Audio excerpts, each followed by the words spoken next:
Hello, good morning. So ngayon ay March 26 at good timing din sa video na to kasi makikita nyo na tinatamaan siya ng araw ngayon.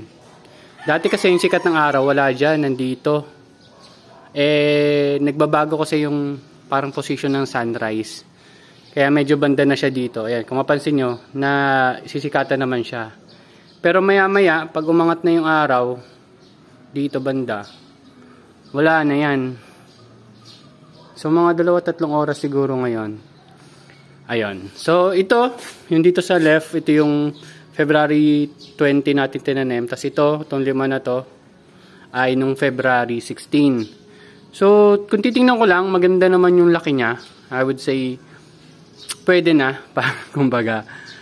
Sana umabot siya ng 100 grams kasi 26 ngayon. So 5 araw na lang harvest na to. Titingnan ko mamaya kung kailangan ko pa siyang i-refill. Baka mag-refill ako ng konti, pero yun na yung last refill ko. So all throughout the process, siguro nag-refill tayo ng 2-3 beses lang sa mga ganyang container. Pakonti-konti lang kasi ayaw din natin ng sobrang bumaba yung water level niya. Tapos ito yung may mga foliar every other day, or alam mo ko ngayon parang everyday ko na sila nalalagyan ng foliar. Pero kada hapon lang. So ito rin may foliar. March 1 ko to tinanim, itong 5 na to.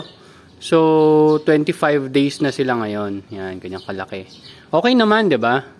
Maganda rin naman ang tubo niya. So ito yung March, ano ba to? March 6, yan, March 6 nakasulat. So ito na yung talong natin diyan.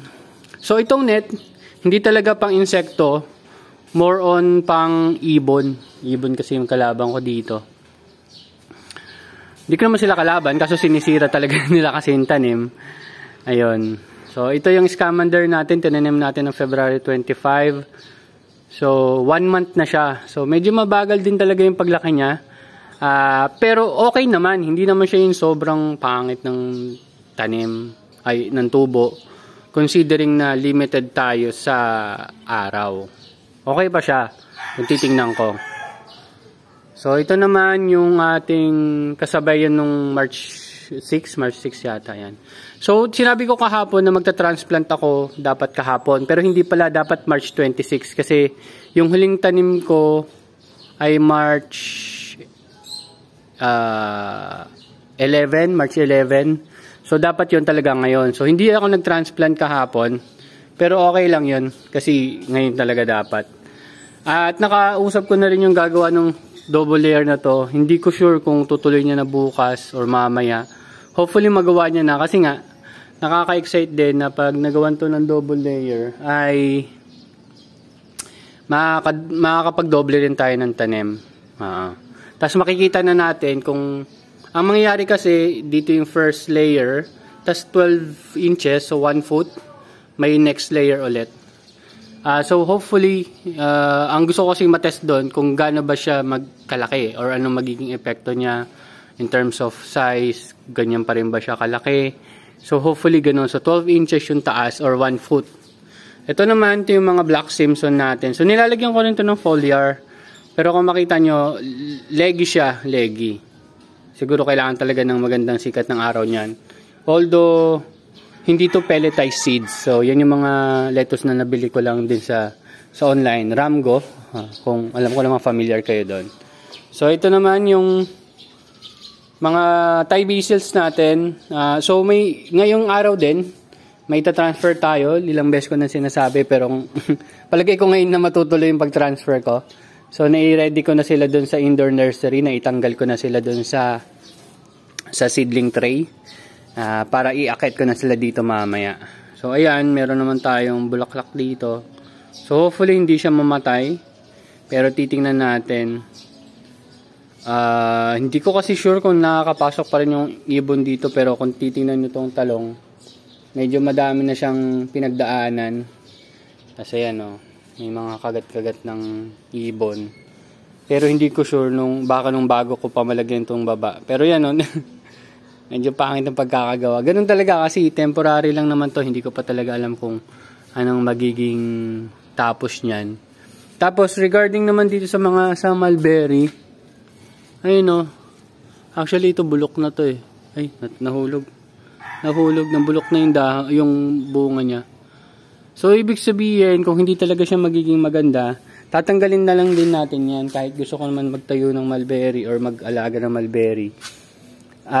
Kung hindi naman siya ganun kaganda, hindi na naman natin siya muna aalagaan dito. Maganda talaga siguro kung diretso sa malawak na lupa yung tataniman niya. So, ito, looking good no? Ang bilis nang lumaki kasi naka-establish na sila dyan. So yan, yung pinakagitna, yan yung lalagyan ko ng mga compost. Yan. Kaya hindi ko siya tinalagyan ng halaman, yung gitna. Kasi hukain natin yan, lagyan natin ng compost. Yan. So yan, mapapansin nyo, taas na. Yan.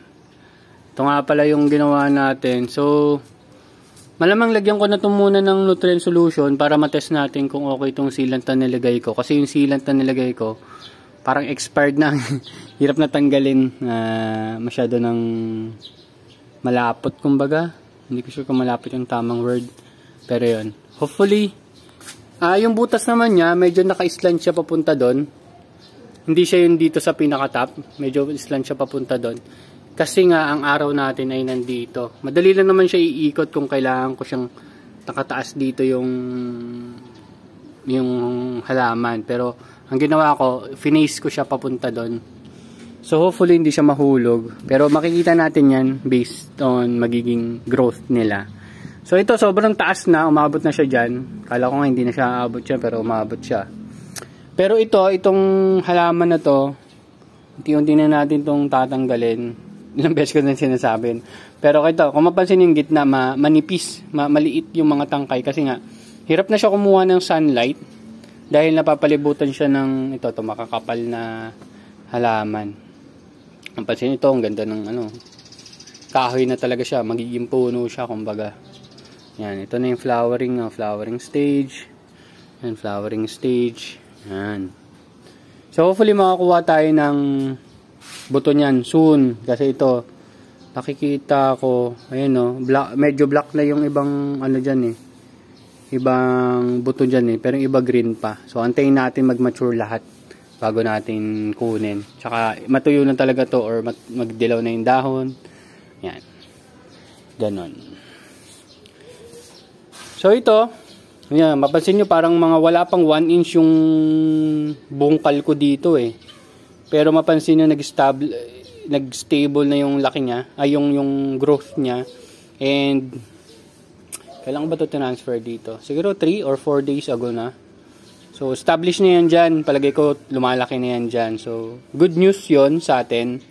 And maganda naman yung lupa nito. May mga snail. Pero maliliit na snail. Medyo marami siyang maliliit na snail. Hindi ko sure kung kailangan ko silang tanggalin or hindi. Mukhang hindi naman sila harmful.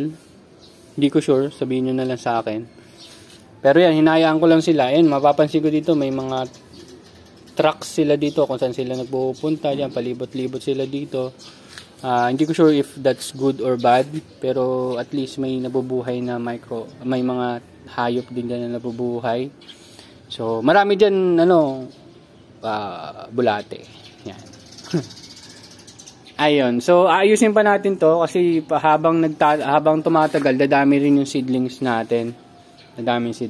So, hindi ko pa sure kung paano plano ko dito. Ito kasi mabigat. Baka hindi ko na to tanggalin dito. Pero lalagyan ko siya ng tabla para mapatungan natin siya ng mga seedlings natin. So, hanap pa ako ng pampatong dyan. Yan. Parang ganun din mangyayari doon. Hindi ko sure kung magmumulti-layer tayo doon. Kasi sayang din naman yung space. So, tingnan natin. Okay, so wala naman masyadong kakaiba. Pero yun, nakita nyo nga yung sikat ng araw. Diyan lang yan. Yan, doon. Kasi pag angat yan, wala na. Mga alas 8 siguro, wala nang sinag ng araw dyan. So, yun yung isang problem ko dito. Pero, nakakapagpatubo pa rin tayo. So, yun nga lang, pili yung mga kailangan natin patubuhin. Kasi, pag naglagay ako dyan ng romaine, magiging leggy yung romaine. Lalo na doon ako last na nagpatubo So, leggy sila. So, romaine is not good dito sa location ko. hanggang hindi ko pa naayos yung mga possible setup na or improvement natin dito sa rooftop. Ayun, yun lang naman. Wala na. Thank you. Kita-kits na lang sa susunod na update. Bye-bye.